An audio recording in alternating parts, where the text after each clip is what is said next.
여러분 안녕하세요. 세계지리 스텝 바이 스텝 뉴탐스러운 세계지리의 진짜곰 이진웅입니다. 자, 오늘은 두 번째 시간이고요. 지리정보 수집과 지리정보 체계라는 주제로 여러분들과 학습 진행해 나가보도록 하겠습니다. 자, 본격적인 2강 내용 진행하기 전에요. 지난 시간 1강에서 했던 내용 간단하게 정리해 볼게요.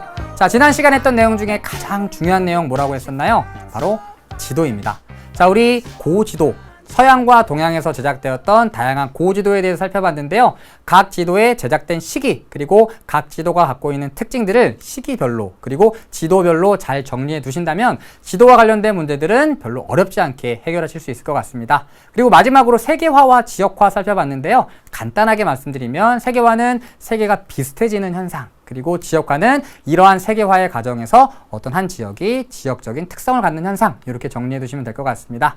자, 그럼 2강 시작해 볼 텐데요. 2강 시작하기 전에 오늘 두 번째 끌림 준비해 보았습니다. 두 번째 끌림에서 소개할 지역은요, 요르단의 페트라라고 하는 곳입니다. 요르단은요, 서아시아에 위치한 작은 나라인데요. 요르단의 페트라는 세계 7대 불가사의, 그리고 BBC 방송 선정 죽기 전에 가봐야 할 곳 16번째, 그리고 트랜스포머의 배경이기도 했던 곳입니다.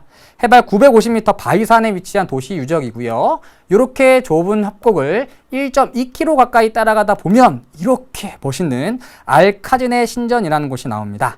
알카지네 신전은 보물 창고라는 뜻인데요. 바위를 벽돌을 이용해 쌓은 것이 아니라 바위를 다듬어서 만들어낸 신전입니다. 밤이 되면 붉은색을 띠면서 더욱 아름다운 모습을 보인다고 하는데요. 1200년가량 사람들의 눈에 소개되지 않았던 이러한 고대 유적입니다. 1200년 동안 감춰져 있던 곳, 어떤가요? 끌리지 않으신가요? 자, 여러분의 가슴 속에 기억될 또 하나의 사진이 늘어났길 바랍니다. 자, 그럼 2강 지리정보 수집과 지리정보 체계 지금부터 시작해 보겠습니다. 자, 처음 살펴볼 내용은 지리정보입니다. 자, 지리정보. 자, 각각의 지역들은요, 다양한 지리정보를 갖는데요. 말 그대로 다양한 지역들이 갖는 다양한 지리정보를 우리는 지리정보라고 얘기합니다. 자, 예를 한번 들어볼게요. 교실이 하나 있습니다. 자, 여러분 교실에는 교탁이 있고요. 수많은 책상들이 있습니다. 여기에 진짜곰 선생님이 여기 앉아 있어요. 공부 열심히 해가지고 맨 앞줄에 앉아 있습니다. 학창 시절에도 가장 앞줄에. 자, 진짜곰 선생님에 대한 다양한 정보를 우리 표현해 볼 수 있을 텐데요. 먼저 진짜곰 선생님의 위치 표현해 볼 수 있겠죠? 교탁 앞에 있고요. 그 다음에 2분단 첫째 줄이라고도 얘기할 수 있겠죠. 이와 같이 어떤 지역의 형태나 위치를 나타내는 정보를 우리는 공간 정보라고 얘기합니다. 자, 두 번째로 진짜곰 선생님의 특징을 얘기해 볼 수도 있겠죠. 얼굴이 하얘요. 안경을 썼네요. 키가 180이에요. 복근이 있고요. 네, 그냥 그렇게 믿어주세요. 자, 이렇게 한 지역이 갖고 있는 다양한 특성들, 다양한 속성들을 속성 정보라고 얘기합니다. 자, 세 번째는요. 자, 여기 진짜곰 선생님이 앉아 있고요. 여기에 신민아가 있습니다. 신민아가 진짜곰 선생님을 좋아한대요. 하트를 막 날리고 있네요. 자, 그리고 뒤에는 유나가 앉아 있는데요. 유나도 진짜곰 선생님을 좋아한대요. 하트에 막 뒷사여 있대요. 모든 여인들이 하트를 다 받고 있대요. 자, 이렇게 한 지역이 다른 지역과 계속해서 움직이고 있네요. 부끄럽습니다. 다른 지역과 맺고 있는 관계를 나타내는 정보를 관계 정보라고 얘기합니다. 자, 다시 한번 정리해 볼까요? 공간 정보는요, 장소의 위치와 형태를 나타내는 정보, 속성 정보는 장소가 지닌 특징을 나타내는 정보, 그리고 관계 정보는 장소가 다른 장소와 맺는 관계에 관한 정보입니다. 자, 우리 교재에 실려 있는 자료로 한번 확인해 볼게요. 여러분 교재 18페이지고요. 탐스러운 자료에 우리 지리 정보와 관련된 내용들이 나와 있습니다. 먼저 1번, 아이슬란드는 북위 63도 20분부터 66도 33분 사이에 위치하여 어쩌고저쩌고, 바로 공간 정보에 관한 내용이고요. 두 번째, 아이슬란드는 얼음 땅이라는 이름을 가지고 있지만 판의 경계에 위치하여 화산 활동이 활발하고 아이슬란드의 특징과 관련된 내용이죠. 바로 속성 정보이고요. 그리고 아이슬란드는 우리나라와 1962년에 외교 관계를 수립했대요. 우리나라와의 관계를 나타낸 것이니까 이건 관계 정보가 되겠죠. 이렇게 지리 정보는 세 가지로 구성되어 있고요. 각각의 정보는 어떠한 내용들을 담고 있는지 정리해 두시기 바랍니다. 자, 그럼 두 번째로 넘어가 보시죠. 자, 우리는 다양한 방법으로 이러한 지리 정보를 수집해 볼 수 있습니다. 지리 정보를 수집하는 방법에는 어떠한 것들이 있는지 하나씩 살펴볼게요. 자, 먼저 현지 조사가 있습니다. 현지 조사, 말 그대로 그곳에 직접 가서 다양한 지리 정보를 수집하는 것을 얘기합니다. 그래서 실제로 측정하고요. 그리고 눈으로 보고 관찰하고, 그 다음에 면담, 사람들을 만나서 여기는 어떤가요? 살기 좋은 곳인가요? 여기의 가장 큰 특징은 무엇인가요? 면담을 할 수도 있겠죠. 설문조사를 할 수도 있습니다. 다음 두 번째, 문헌조사가 있습니다. 책이죠, 책.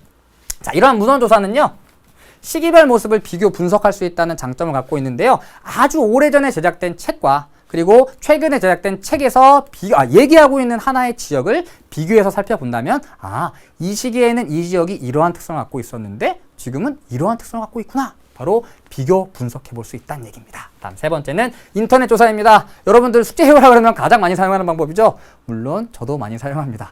저 대학교 때 한창 인터넷이 등장하기 시작했는데요. 그때 만약 이게 있었다면 좀 더 활발하게 진행됐다면 더 좋은 점수를 받을 수도 있을 것 같은데요.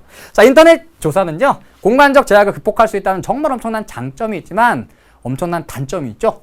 어떠한 단점이 있을까요? 신뢰도가 떨어집니다. 누가 올렸는지 몰라요. 이게 대체 맞는 얘기인지 열심히 적어놔서 우와 열심히 수행평가를 제출했는데 너 이게 뭐니? 맞는 게 하나도 없구나. 이럴 수도 있겠죠. 따라서 신뢰도가 떨어진다는 단점을 가지고 있어요. 다음 네 번째는 지도 분석인데요. 우리는 지도를 통해서 다양한 각종 공간에 다양하게 나타나는 현상들을 분석해 볼 수 있습니다. 자, 그리고 지리 정보의 수집에서 가장 중요한 수집 방법은요. 이겁니다. 바로 원격 탐사라고 불리는데요. 원격이에요. 멀리서 뭔가 이렇게 조종하는 거 원격 조종이라고 얘기하죠. 먼 거리에서 탐사하는 것, 먼 곳에서 지리 정보를 수집하는 것을 원격 탐사라고 얘기하는 것이죠. 그래서 항공기나 인공위성 등을 활용해서 지역 정보를 수집하는 방법이라고 얘기합니다. 최근에 항공교통이 발달하고 인공위성이 발달하면서 가장 중요한 지역 정보를 수집하는 지리 정보 방법이라고 볼 수 있어요. 자, 어떤 거냐면 이거예요. 지구의 한 지역이 있습니다. 여기에 진짜곤 쌤이 비행기를 타고 잠깐 그래서 비행기를 타고 가면서 사진을 찍을 수 있겠죠? 항공사진입니다. 항공사진. 그리고 비행기를 타면 너무 높기 때문에 상대적으로 가까운 곳에서 찍는 경우에는 헬기를 이용하는 경우도 있어요. 항공사진이고요. 첫 번째. 자, 두 번째는 지구가 있습니다. 그리고 지구의 대기권에는 인공위성이 떠 있겠죠? 여기 진짜곤 쌤이 타고 있습니다. 죽을 수도 있어요. 그냥 재미로 한번 넣어봤습니다.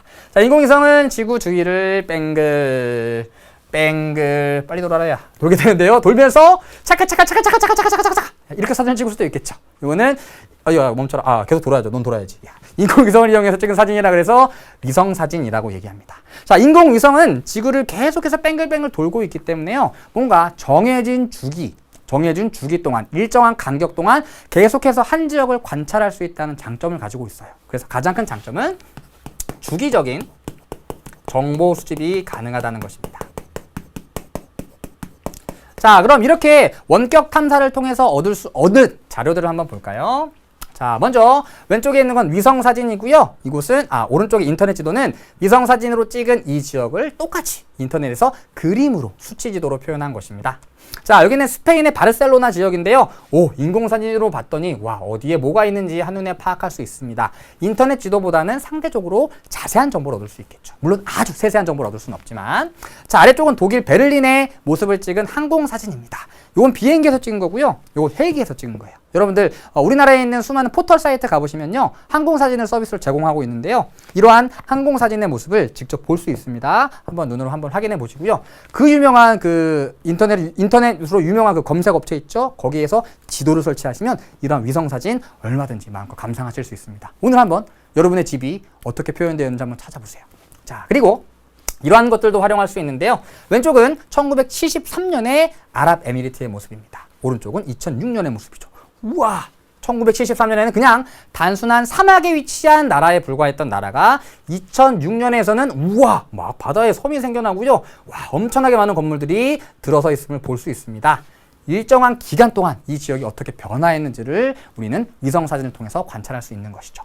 자, 그리고 이러한 원격 탐사는요, 어떠한 장점을 갖고 있냐면 에베레스트 산이에요. 엄청 멋있죠. 세계에서 가장 높다는 에베레스트 산입니다. 자, 진짜검 선생님이 여기가 너무 궁금한 거예요. 정상엔 대체 뭐가 있을까?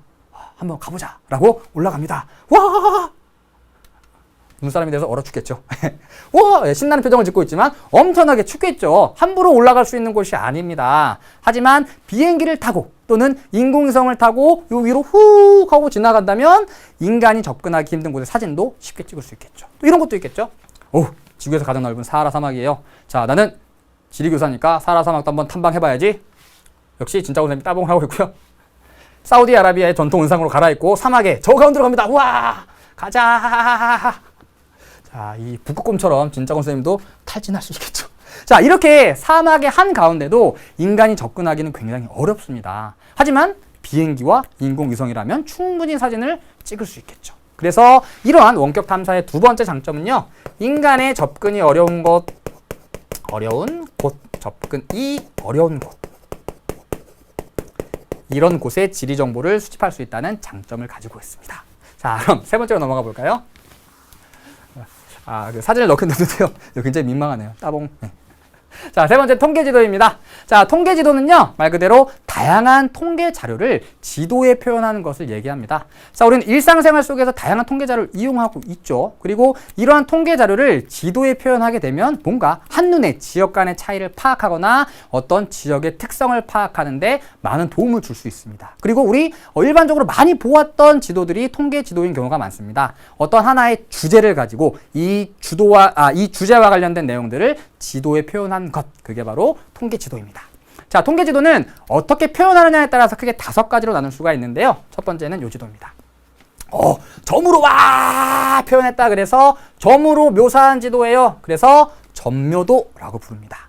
자, 어디에 이거는 유럽의 인구 분표를 나타낸 지도인데요. 어디에 많은 사람들이 살고 있나 봤더니 와, 여기 북해연안에 많은 사람 살고 있구나. 여기에 영국에 많은 사람이 살고 있구나. 한눈에 알 수 있죠. 반면에 북유럽 쪽에는 인구가 조금 적은 편이네. 자, 그런데 영국의 인구 얼마가요? 세보세요. 유럽 인구 얼마가요? 자, 이거는 한눈에 어떤 지리 현상의 분포를 파악하는 데는 굉장히 용이합니다. 한눈에 딱 보기, 여긴 많고 여긴 적구나. 이렇게 할 수 있지만 점 하나하나를 셀 수는 없기 때문에 정확한 자료를 파악할 수 없다는 단점이 있어요. 자, 어찌됐건 점묘도의 가장 큰 특징, 바로 분포를 파악하는 데 용이하다라고 하는 것이고요. 두 번째 지도입니다.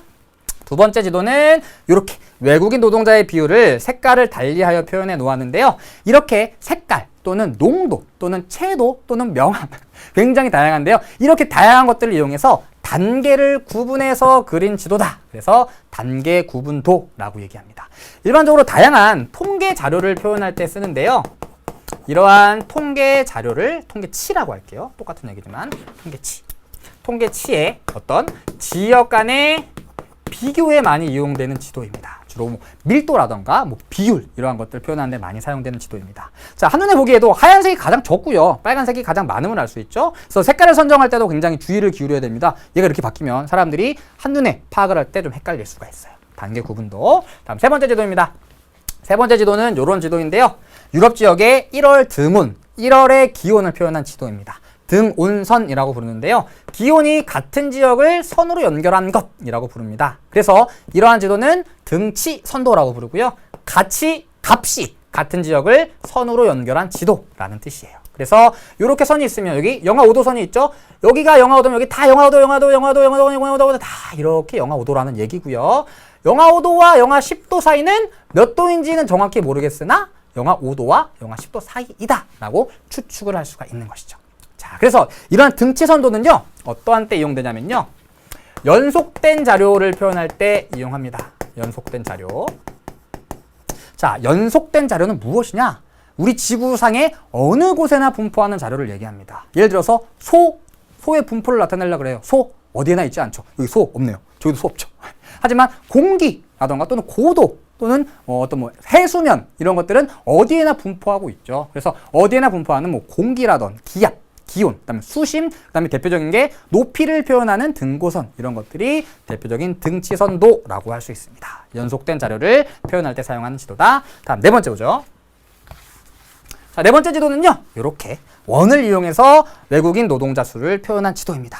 자, 원을 이용하기도 하고요, 이렇게 막대 같은 것을 이용해서 표현하기도 합니다. 그래서 원이나 막대와 같은 도형을 이용한다. 그래서 도형 표현도라고 부릅니다. 도형을 이용해서 표현한 지도죠.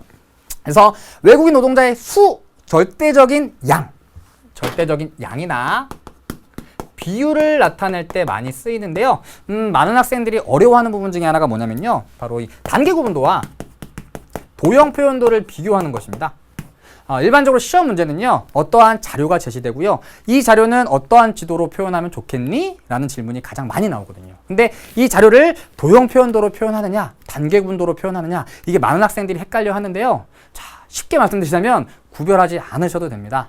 고등학교 과정에서는 딱히 두 개의 지도를 구분하지 않아요. 그리고 어떠한 자료가 있을 때 도형 표현도로도 나타낼 수 있고요, 단계 구분도로도 나타낼 수 있어요. 하지만 더 적합한 자료의 특성을 고려해 봤을 때 두 지도 중에 더 적합한 지도를 사용하는 경우가 많습니다. 그래서 크게 고민하지 않으셔도 되고요.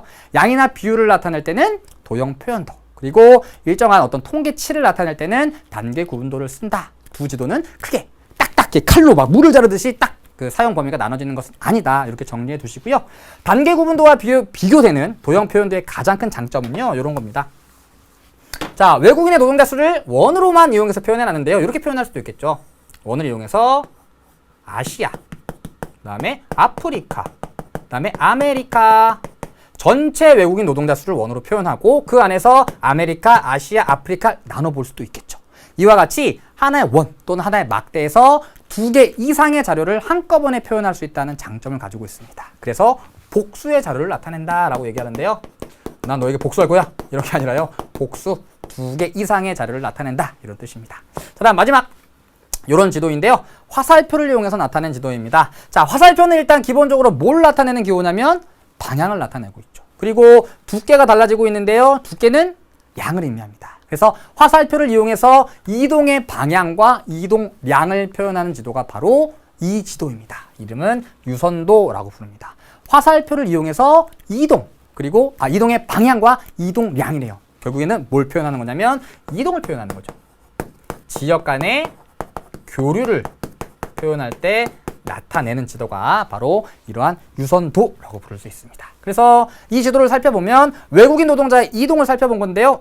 전반적으로 서유럽으로 집중되고 있구나라고 하는 것을 알 수 있고요. 그 다음에 동유럽과 아시아 쪽에서 많은 인구가 서유럽으로 이동하고 있음을 알 수 있습니다. 그래서 이동 방향과 양을 표현하는 지도가 바로 유선도입니다. 그래서 이러한 통계 지도의 종류는 굉장히 다양하고요. 어떠한 통계 자료가 있느냐에 따라서 어떠한 지도를 사용하는 게 더 유리할 수 있겠죠. 잘 판단해서 통계 지도를 표현해야 하는데요. 시험 문제에 나오는 것은 아까 말씀드렸듯이 이러한 문제가 나옵니다. 여러분, 교재 21쪽에 자료 분석 아래쪽에 있는 문제인데요. 자료 분석에선 우리 아까 살펴봤던 5개의 통계 지도와 관련된 내용이 나와 있고요. 우리는 아래쪽에 있는 문제만 한번 풀어보도록 할게요. 자, 1번. 가나 자료를 표현하기에 가장 적절한 통계 지도의 유형을 보기에서 고른 것은? 자, 통계 지도와 관련해서는 거의 80%, 90% 이상 이렇게 문제가 나온다고 생각하시면 돼요. 또는 반대로 나오는 경우도 있어요. 지도를 주고 이러한 지도로 표현하기에 적절한 주제는 이게 반대로 나오는 경우도 있고요. 자, 먼저 가. 국가별 공업 생산액, 대륙 간 인구 이동, 액, 절대적인 양을 나타내는 지도이네요. 바로 니은, 도형 표현도 사용하면 되고요. 대륙 간의 인구 이동이니까 화살표를 이용한 여기 유선도를 이용하면 되겠습니다. 얘가 유선도죠. 얘는 점으로 표현한 점묘도입니다. 그래서 국가별 공업 생산액은 니은과 같은 도형 표현도로, 대륙 간 인구 이동 현황은 디귿과 같은 유선도를 이용해서 표현하면 된다. 이렇게 정리해 두시면 됩니다. 어렵지 않죠? 자, 여기까지 통계지도 살펴봤고요. 다음 내용으로 넘어가 보시죠. 자, 네 번째로 살펴볼 내용은 지리정보체계라는 내용입니다. 자, 일단 지리정보체계가 어떤 것을 의미하는지 한번 볼게요. 자, 먼저 의미입니다. 자, 다양한 지리 정보를 컴퓨터를 이용해서 분석, 종합하는 지리 정보 관리 체계를 얘기합니다. 모든 과정을 통틀어서 지리 정보 체계라고 부르는데요. Geography Information System이라고 해서 GIS라고도 부릅니다. 그래서 우리 컴퓨터에서 다양한 지도를 확인해 볼 수 있죠. 이러한 지도를 우리 뭐라고 부르냐면 수치 지도 또는 전자 지도라고 부릅니다. 우리가 일전에 알고 있던 종이 지도와는 굉장히 다른 특성의 디지털화된 지도이죠. 이러한 지도를 이용해서 다양한 것들을 분석하고 종합하는 데 이용됩니다. 자, 그럼 어떤 것들이 있냐? 활용이 얘는요. 최단경로, 두 지역 간의 가장 빠른 경로, 그리고 최적 입지를 분석하는 데 많이 사용됩니다. 자, 먼저 최단경로 보죠. 이거 여러분들 일상생활에 굉장히 많이 사용하는 겁니다. 뭐가 있을까요?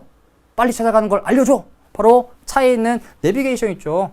최단 경로를 지도로 이용해서 표현하는 것이고요. 오른쪽에 여러분들 어디 갈 때, 지금 지도가 그림 조금 안 보이는데요. 어디 갈 때 지하철 노선 검색할 때 출발역과 도착역을 입력하면 어떤 경로를 통해서 어떻게 가면 가장 빨리 갈 수 있어요 라고 알려주죠. 이것도 최단 경로, 전자지도를 이용해서 최단 경로를 알려주는 GIS의 일종이라고 볼 수 있어요. 자, 더 중요한 것은요. 최적 입지 분석하는 것인데요. 시험 문제에 나오는 것도 요겁니다. 자, 최적 입지 분석은요. 일반적으로 중첩 분석을 통해서 이루어지는데요. 중첩은 뭐냐? 겹치다라는 의미입니다. 겹치다. 자, 그럼 어떤 의미냐? 자, 친구랑 약속을 잡으려고 해요. 근데 여러분들 한가한 사람이 아니에요. 그래가지고 내가 약속을 잡기 위해선 스케줄을 고려해 봐야 됩니다. 뭐 다양한 일들이 있겠죠. 먼저 나는 야구를 정말 좋아해. 그래서 화요일마다 야구장을 가야 돼요. 그래서 화요일 날은 친구를 만날 수가 없어요. 야구를 관람하는 스케줄 있을 수 있고요. 또 하나의 스케줄 이런 거 있을 수 있겠죠. 공부 너무 싫지만 그래도 공부는 해야겠어요. 학원을 가야 돼요. 그런데 나는 학원을 수요일과 토요일에 간대요. 월, 화, 수, 목, 금, 토예요. 그러면 학원 가는 날도 역시 친구 만날 수 없겠죠. 이날도 안 돼. 자, 그리고 세 번째, 나는 만화와 영화를 완전 좋아해요. 완전 매니아야. 그래서 만화와 영화 없이는 살 수가 없어요. 그래서 때때로 영화관에 가서 만화 봐야 되고요. 집에 하루 종일 틀어박혀서 만화를 보는 시간이 필요합니다. 나의 만화와 영화 관람 스케줄 표도 있겠죠. 또 나는 우리 오빠들, 우리 누나들이 너무 좋아요. 그래서 일주일에 한 번씩 방송국에 가서 힐링을 해야 됩니다. 이거 안 하면 난 공부 못하고요. 만화도 볼 수 없어요. 힘이 너무 없어요. 야구도 응원을 못합니다. 반드시 방송국에 가야 돼요. 토요일마다 방송국에 간대요. 다양한 스케줄이 있겠죠. 자, 친구랑 약속 잡기에 적합한 날짜 뭔가요? 한눈에 보이질 않죠. 이거를 한눈에 볼 수 있게 해주는 게 바로 중첩 분석이라는 거예요. 하나를 합치면 되겠죠. 얘를 겹치는 겁니다. 차곡차곡. 그래서 야구 스케줄과 학원 스케줄 우와 겹치고요. 우와 이제 여기 다 안 되는 거죠. 얘도 겹칩니다. 우와 얘네 우와 방송국 안 되고요. 얘도 겹칩니다. 우와 그러면 한눈에 아하 내가 친구를 만날 수 있는 날은 요 날들이구나 이렇게 한눈에 알 수 있다는 거죠. 그래서 다양한 레이어를 이 하나하나의 지도를 레이어라고 부릅니다. 이러한 레이어를 하나로 합쳐서 중첩시켜서 가장 어떤 것을 건설하기에 어떤 시설이 입지하기에 가장 적합한 지역을 찾아내는 게 바로 이러한 최적 입지 분석이고요. 이때 이용하는 게 바로 중첩 분석입니다. 실제로는 이런 거죠.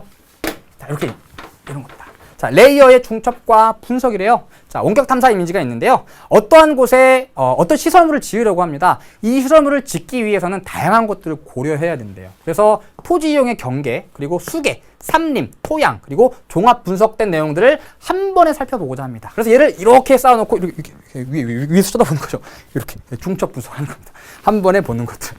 그래서 이러한 것들이 바로 최적 입지 분석, 바로 중첩 분석의 예라고 할 수 있습니다. 그래서 시험 문제에 가장 많이 나오는 건요, 바로 요거예요. 중첩 분석을 하는데 아까 살펴봤듯이 이렇게 여러 개의 지도를 주고 어디가 가장 적합하니? 이따 문제 풀이하면서 푸는 요령 알려드릴게요. 넘어갑시다.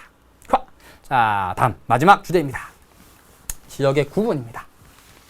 자, 먼저 지역이라고 하는 건요, 어떤 공통적인 특징을 갖고 있는 지표상의 공간 범위라고 얘기할 수 있어요.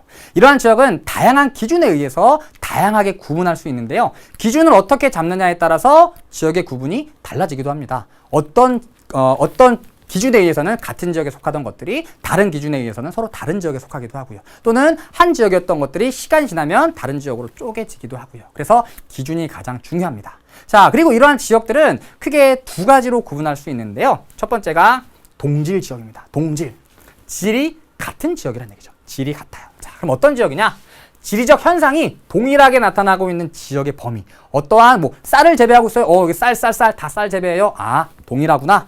여기는 이슬람교 믿어요. 이슬람.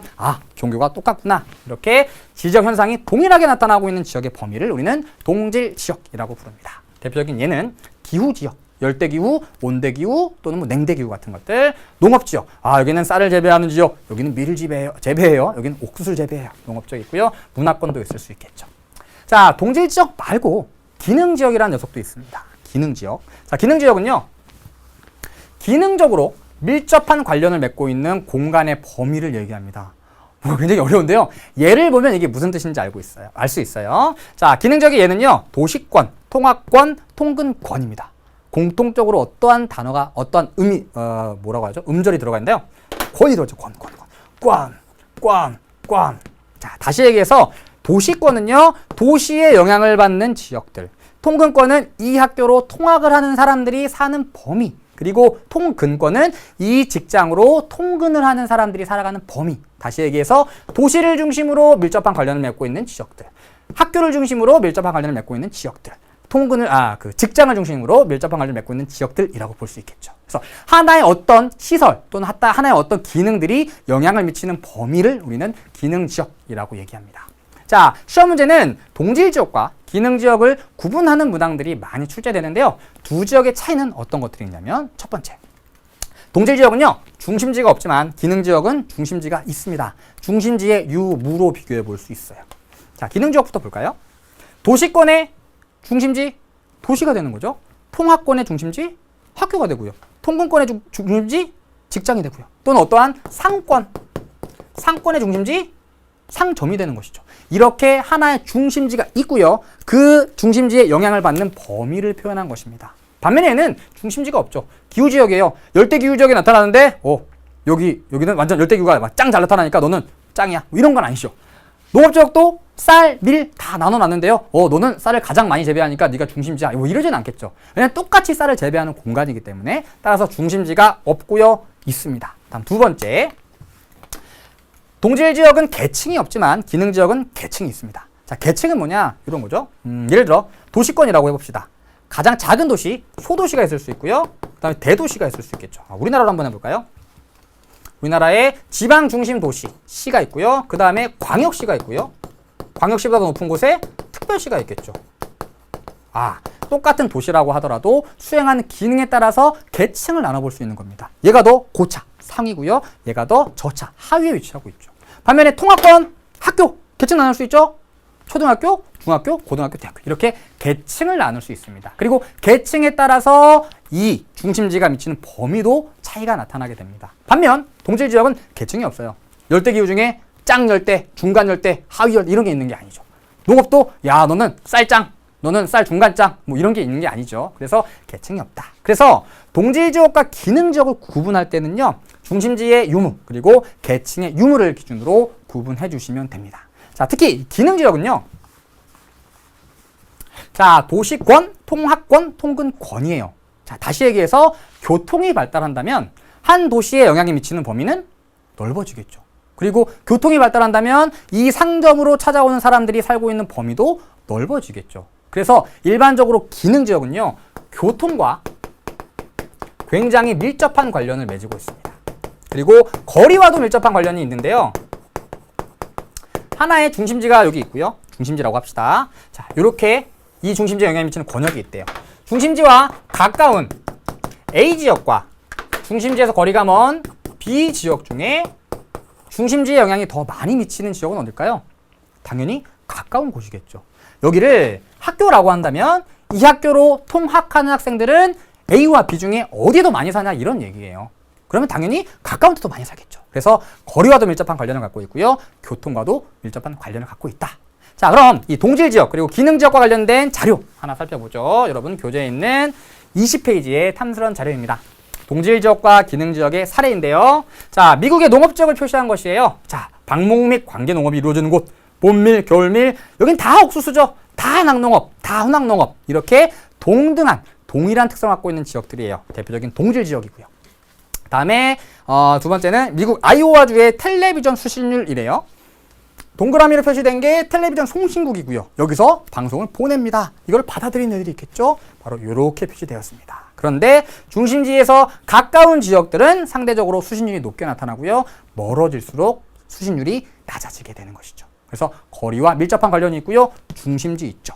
그래서 이렇게 중심지가 있고요. 거리와 밀접한 관련을 맺는다. 그리고 텔레비전 방송도요. 어떤 지역 방송이 있을 수 있고요. 전국 방송이 있을 수 있겠죠. 그래서 방송권도 역시 계층을 갖는다라고 얘기할 수 있습니다.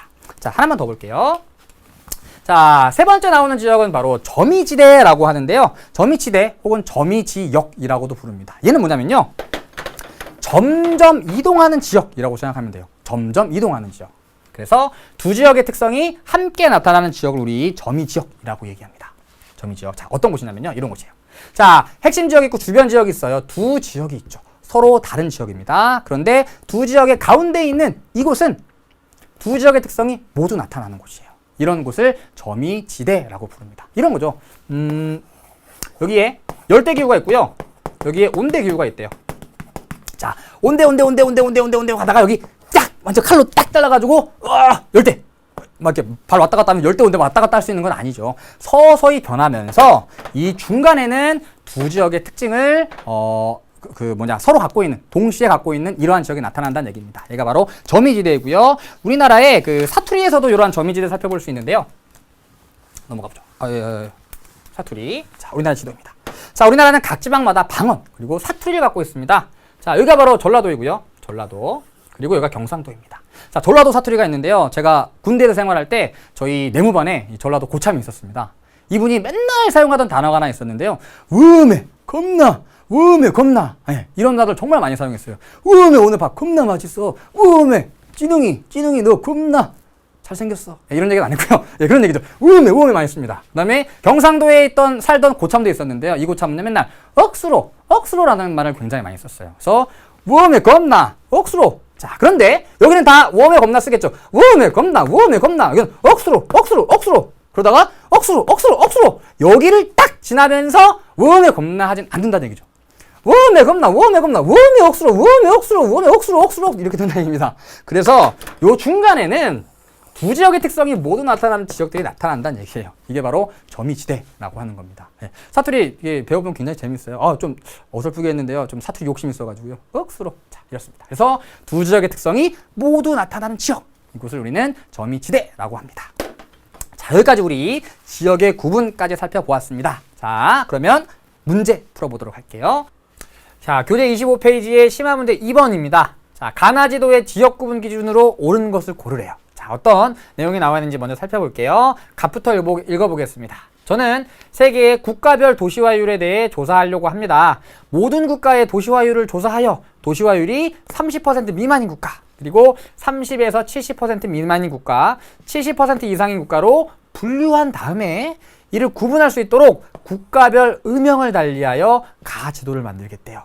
이렇게 어떤 특정한 기준에 의해서 단계를 구분하는 지도입니다. 여기에서는 도시화율에 따라서 음영을 달리하여 단계를 구분해서 지도를 그린대요. 바로 단계 구분도가 되겠죠. 자, 다음 을 볼게요. 저는 세계의 평균 기온 분포를 조사하려고 한대요. 세계 주요 지역의 연평균 기온을 조사한 후에 수치가 동일한 지역을 선으로 연결하여 나 지도를 만들겠대요. 자, 답이 나왔네요. 수치가 동일한 지역을 선으로 연결한대요. 수치가 등치 지역을 선으로 연결한답니다. 그래서 등치선도를 얘기하고 있죠. 이러한 등치선도는 기온과 같이 어디에나 분포하는 연속적 자료를 표현하는 데 가장 적합한 지도라고 얘기했습니다. 자, 그럼 갑은 단계 구분도, 을은 등치선도니까 보기에서 이 지도들을 찾아주면 되겠죠? 자, 보기 첫 번째 기억. 점을 이용해서 인구 분포를 표현하였습니다. 점으로 묘사한 지도라고 얘기해서 점묘도라고 부르고요. 다음 니은 외국인 노동자의 비율을 세계 채도를 달리하여 표현했네요. 단계를 구분한 지도입니다. 얘가 바로 단계 구분도가 되고요. 다음에 디귿 값이 같은 지역을 선으로 연결한 지도입니다. 얘가 등치선도가 되겠죠. 따라서 가는 니은, 다음에 나는 디귿. 따라서 정답은 3번이 되겠네요. 자, 다음 문제로 넘어가 볼게요. 여러분 교재 26페이지에 있는 심화 문제 3번입니다. 자, 다음은 세계 지리 수업의 한 장면이래요. 교사의 질문에 대한 학생의 발표 내용으로 적절하지 않은 것을 고르라고 합니다. 자, 선생님이 말씀하시네요. 자료에 제시된 문제를 파악하기 위한 지리조사 방법을 발표해 볼까요? 그래서 북극해 빙하의 면적이 축소되고 있는 것을 어떤 식으로 지리 정보를 얻을 수 있는지 지리조사 방법을 발표해 보라고 얘기합니다. 자, 우리는 이렇게 북극해에서 빙하의 면적이 줄어드는 것과 관련된 다양한 지리 정보를 얻을 수 있는데요. 이러한 지리 정보는 다양한 방법을 이용해서 수집할 수 있겠죠. 자, 선지 볼게요. 자, 갑부터 보죠. 옳지 않은 것을 고르는 겁니다. 자, 갑. 인터넷을 통해 북극해 빙하 면적 감소와 관련된 신문 기사를 검색할 수 있대요. 그렇죠. 인터넷에 막 검색어를 입력해서 검색하면 이 북극해의 빙하 면적 감소와 관련된 신문 기사를 찾아볼 수 있겠죠. 맞는 내용이고요. 다음 2번 을. 지리정보 체계 GIS를 활용하여 북극해의 빙하 면적 변화를 예측해 볼 수 있대요. 물론 지도를 통해서 우리가 빙하 면적이 어느 정도 줄었는지만 확인해 볼 수 있지만 여러 개의 지도를 순차적으로 주기적으로 촬영해서 하나로 본다면 시간에 따라 요만큼 주고 요만큼 줄었구나.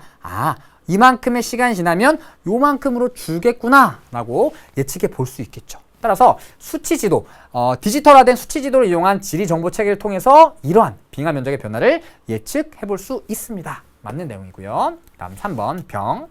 지도에 과거와 최근의 북극해 빙하 분포를 표시하여 빙하 면적의 변화를 확인할 수 있대요. 이게 약간 디지털화된 방법이라면 이건 아날로그 방법이겠죠. 그냥 종이 지도에다가 표시하는 겁니다. 이렇게 빙하가 요만큼 있다가 요만큼 줄었어요. 물론 할 수 있겠죠. 얘보다는 엄청 힘들겠지만 맞는 내용이고요. 다음 4번 정.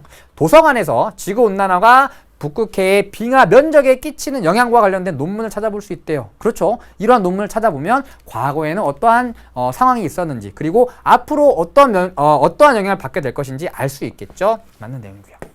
5번 무. 원격 탐사를 통해 북극해 주변에 거주하는 사람들의 빙하 면적 축소에 관한 인식을 확인해 볼 수 있대요. 자, 원격 탐사는요, 멀리서 다양한 지리 정보를 수집하는 방법입니다. 비행기를 타고 항공 사진을 찍거나 또는 인공위성에서 위성 사진을 찍으면서 지리 정보를 수집하는 방법입니다. 위성에 타서 저기 어떻게 생각하십니까? 이렇게 물어볼 수는 없겠죠. 비행기를 타고 막 지나가면서 빙하 면적 축소에 대해서 어떻게 생각하세요? 이렇게 할 수는 없겠죠. 따라서 이러한 조사 방법은 그 지역에 직접 가서 현지 조사를 이용해서 지리 정보를 수집하는 방법입니다. 원격 탐사로는 지리 정보를 수집할 수 없겠죠. 적절하지 않은 것을 고르라고 했으니 5번이 정답이 되겠네요. 자, 다음 문제로 한번 가보시겠습니다. 다음 문제는 여러분 교재 26페이지의 심화 문제 4번입니다. 자, 다음은 세계지리 수업의 한 장면이래요. 교사의 질문에 옳게 대답한 학생을 고르라고 합니다. 자, 선생님이 말씀하시네요. 가나의 특징에 대해 발표해 볼까요? 자, 일단 가나가 어떤 지도인지 살펴봐야 하는데요. 자, 가는 언어에 의한 지역 구분이래요. 그래서 다양한 언어에 따라서 지역을 구분해 놓았고요. 이 지역들은 예를 들어 여기는 다 슬라브어를 사용하는 지역, 게르만어를 사용하는 지역, 그다음에 라틴어를 사용하는 지역들이니까 동일한 현상이 나타나는 지역들입니다. 따라서 동질 지역 이름을 알 수 있고요. 다음 종교에 의한 지역 구분이래요. 역시 지역마다 개신교, 그리스 정교, 카톨릭 이렇게 같은 특징을 갖는 지역들을 표시해 놓았습니다. 역시 동질 지역을 표시해 놓은 것이라고 할 수 있겠네요.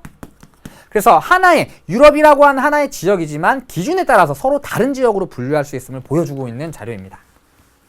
자, 그럼 학생들의 대답 한번 살펴볼게요. 자, 가는 동질 지역의 사례로 제시될 수 있대요. 그렇죠. 언어에 의한 지역 구분, 바로 동질 지역의 대표적인 사례입니다. 맞고요. 나의 지역 간 경계부에는 점이지대가 나타나기도 한대요. 자, 점이지대는요, 두 지역의 특성이 모두 나타나는 지역이라 그랬습니다. 자, 점이지대. 자, 이러한 지역은요, 동질 지역에도 나타날 수 있고요. 그 다음에 기능 지역에도 나타날 수 있습니다. 자, 예를 들어 동질 지역 같은 경우에 여기는 열대기후가 나타나고요. 여기는 온대기후가 나타난대요. 자, 이 선을 딱 기준으로 여기까지는 온대, 열대, 여기서부터 온대 이렇게 나뉘어지진 않겠죠. 따라서 동질 지역인 기후 지역에서도 점이 지역이 나타날 수 있고요. 자, 다음에 학교가 하나 있습니다. 자, 이 학교에 다니는 학생들의 범위를 표현해 보려고 그래요. 여기 안에 있는 학생들은 이 학교로 통학을 한대요. 그리고 여기에 또 다른 학교가 하나 있는데 여기에 있는 학생들은 이만큼의 범위에서 통학을 한답니다. 다시 얘기해서 이 지역에 거주하는 학생들은 일로 가는 학생도 있고 일로 가는 학생도 있죠. 따라서 기능 지역에서 점이지대가 나타나는 사례라고 볼 수 있습니다. 자, 어쨌든 동질 지역에서도 경계부에서 점이지대가 나타나기도 하겠죠. 따라서 맞는 내용이고요. 다음 나에서 북부 유럽은 카톨릭교, 남부 유럽은 개신교를 믿는데요. 자, 북부 유럽은 여기에요. 노르웨이, 핀란드, 스웨덴이고요. 개신교를 믿고 있죠. 가톨릭 아닙니다. 다음 남부 유럽은 여기고요.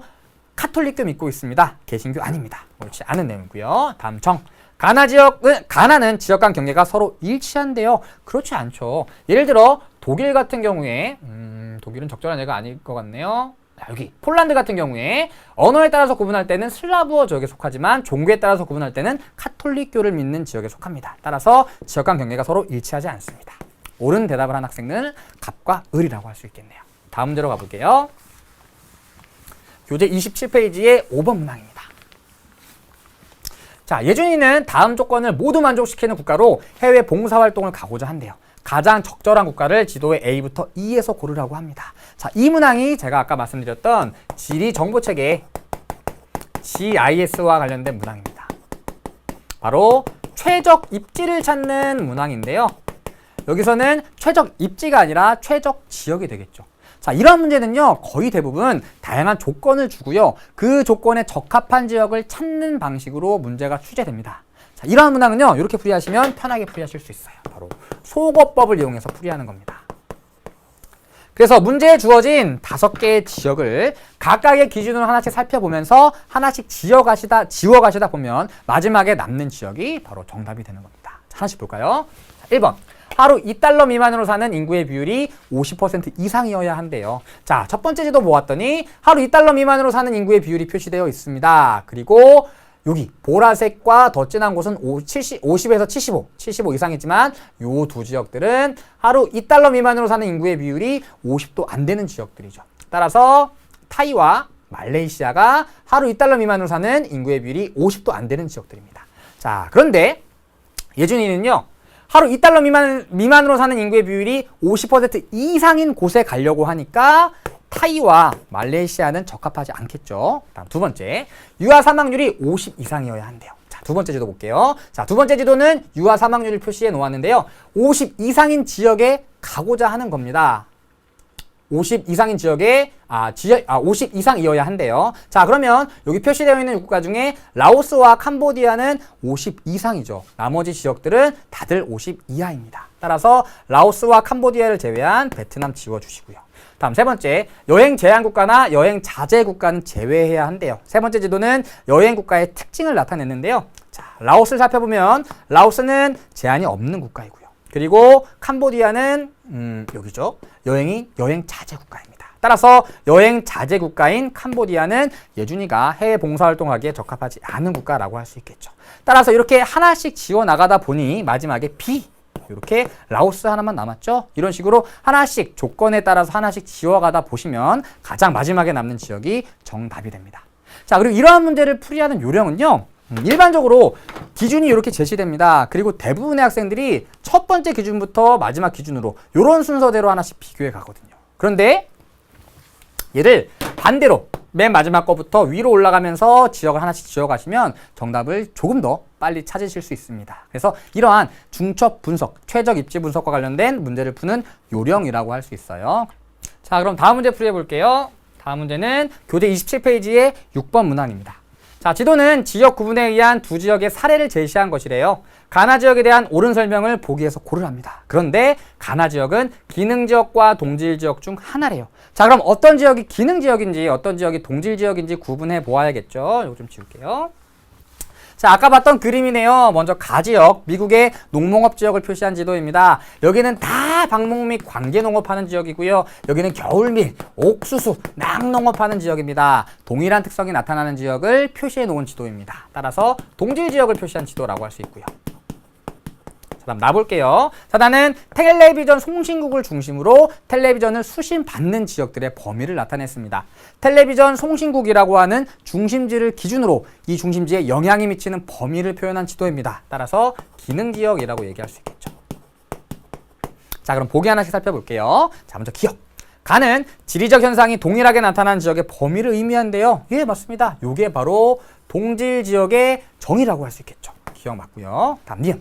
나의 중심부에서 공급되는 기능은 주변부로 갈수록 세력과 빈도가 증가한대요. 자, 주변부로 갈수록 이 얘기 무슨 얘기냐면 거리가 멀어질수록 이라는 얘기와 같은 말이 되겠죠.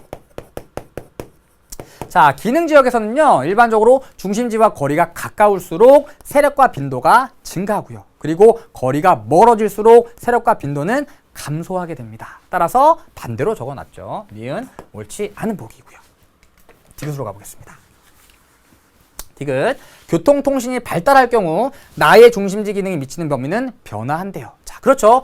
기능지역은요, 거리 그리고 교통과 굉장히 밀접한 관련을 가지고 있다 그랬습니다. 그래서 교통이 발달하게 되면 기능지역에 영향이 미치는 범위 자체가 증가한다 그랬죠. 변화한다랑 같은 말이겠죠. 디귿 맞고요. 다음 리을.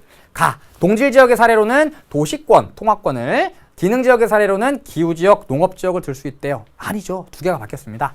도시권과 통화권은 기능지역의 사례이고요. 그리고 기후지역과 농업지역은 동질지역의 사례라고 할 수 있겠죠. 두 개가 바뀌었고요. 리을은 옳지 않은 내용입니다. 정답은 기억과 디귿이 되겠네요. 자, 참고로 우리 여기 기능지역에서 점이지대를 찾아볼 수 있는데요. 여기 디모인이라고 하는 텔레비전 송신국이 있습니다. 여기에는 워털루라고 하는 텔레비전 송신국이 있죠. 자, 그리고 디메인이라는 텔레비전 송신국으로부터 텔레비전을 수신받는 지역들의 범위가 이렇게 표시되어 있고요. 그리고 워털루라고 하는 지역으로부터 텔레비전에 수신받는 지역을 이렇게 표시해 놓았습니다. 그리고 요 사이에 요 지역은 두 송신국 모두로부터 텔레비전을 수신받는 지역입니다. 다시 얘기해서 두 지역의 특성이 모두 나타나는 지역입니다. 바로 이런 지역이 점이지대라고 얘기할 수 있습니다. 자, 이렇게 심화 문제 6번까지 풀어보았습니다. 제가 오늘 준비한 내용은 여기까지입니다. 자, 오늘은 2강 지리정보 수집과 지리정보 체계라는 주제로 다양한 내용들 살펴보았습니다. 자, 먼저 지리정보 수집에서 가장 중요한 내용은 바로 원격 탐사입니다. 그래서 비행기를 이용한 항공사진, 그리고 위성을 이용한 위성사진이 있다 정리해 두시고요. 두 개의 원격 탐사가 어떠한 장점을 갖는지도 정리해 두셨으면 좋겠습니다. 그리고 지리정보체계는 중첩분석과 관련된 내용들이 시험에 가장 자주 출제된다 그랬죠. 속어법을 이용해서 문제 풀이하라 라고 얘기했습니다. 자, 그리고 여러분들 교재 지역 구분 아래쪽에 동질 지역과 기능 지역 아래쪽에 지역의 구분이라는 내용이 나오는데요. 이 내용은 다음 시간에 3강에서 살펴보도록 하겠습니다. 3강에서 지역을 구분하는 내용 살펴보고요. 다양한 나라들의 특징에 대해서 살펴볼 거예요. 그때 다루도록 하겠습니다. 자, 오늘 공부 열심히 하셨나요? 오늘 공부한 내용 꼭 복습하시고요. 뭐 하셔야 되나요? 바로 오늘의 키워드 작성하셔야겠죠. 오키 드리도록 하겠습니다. 2강의 오키입니다. 자, 여기 나와 있는 내용입니다. 자, 지리정보는 뭐로 나눌 수 있다. 원격 탐사의 특징을 3가지 서술해 보시고요. 전묘도와 유선도의 특징 한번 정리해 보시기 바랍니다. 마지막으로 등질 지역과 기능 지역의 차이를 3가지 이상 간략하게 서술해 보시면 될 것 같습니다. 자, 이런 내용들 여러분들 복습 마무리하시고요. 빈칸의 내용 수강후기 게시판에 올려주시기 바랍니다. 여러분들이 수강후기 게시판에 올리는 오키 모이면 여러분들만을 위한 오늘의 키워드, 세계지리 키워드를 세계지리 키워드가 모아져 있는 모음집이 될 것입니다. 자, 여러분들 오늘도 고생 많으셨고요. 3강에서는 아까 말씀드렸듯이 지역의 구분과 관련된 내용들 살펴보도록 하겠습니다. 우리 앞으로 공부하면서 다양한 산맥, 그리고 다양한 하천들, 그리고 여러 나라들의 위치에 대해서 자꾸 얘기하게 될 텐데요. 여러분들 어떤 나라가 어디에 있는지, 어떤 하천이 어디에 있는지도 모른다면 문제 풀이하기도 힘들고 수업 내용을 이해하기도 힘들겠죠. 따라서 이러한 내용들을 미리 살펴보고 수업을 진행할 수 있도록 세계 여러 나라, 그리고 세계의 하천, 세계의 산맥들의 위치를 살펴보는 시간을 가지려고 합니다. 다음 시간에 세계의 지역 구분에서 만나 뵙고요. 오늘 했던 내용 꼭 복습하시기 바랍니다. 다음 시간에 만나요. 안녕.